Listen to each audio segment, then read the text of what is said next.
In this video, ituturo ko naman sa inyo kung paano nga ba mag-transfer ng pera mula sa GCash papuntang BDO. Pero syempre, kung bago ka pa lang sa channel na to at gusto mo ng mga ganitong klaseng content patungkol sa free load, make money online at mga tutorial, make it sure na mag-comment, like, and share. So, ang una muna natin gagawin mga idol ay pumunta sa Play Store at i-search po natin yung GCash, no? So, make it sure po na updated po yung GCash mobile application natin. So, kapag meron ka makikitang update dito na button, so pindutin mo lang yun para maging open. At ang ibig sabihin ng open ay updated na po ang ating mobile application sa GCash.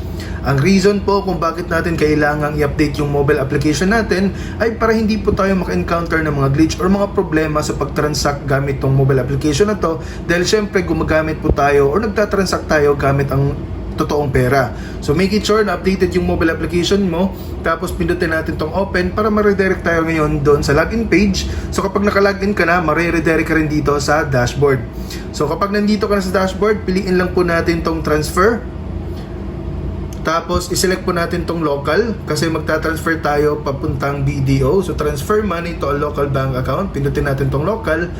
At dito merong search engine, ayan. So type natin BDO dahil may dalawang klase pong BDO, no? So meron pong BDO Unibank Incorporated at BDO Network Bank. So kapag BDO Unibank po yung account po natin, so pindutin po natin to.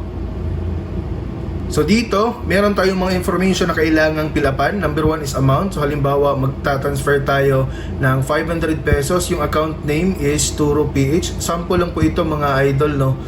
Kung paano mag-transact. Tapos yung account number na 12 digits, 1, 2, 3, 4, 5, 6, 7, 8, 9, 10, 11, 12.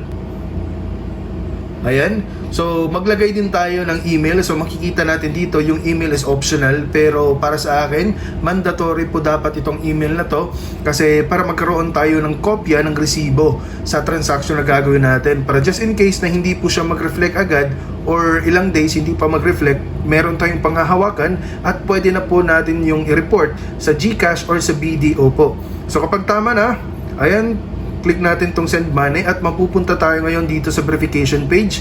So check po kung tama yung account name, yung account number, tsaka yung email address na kung saan makakatanggap kayo or makaka-receive kayo ng copy ng transaction na to, at yung amount. Please note na meron pong 15 pesos na charge fee itong si GCash. So a total of 515 pesos.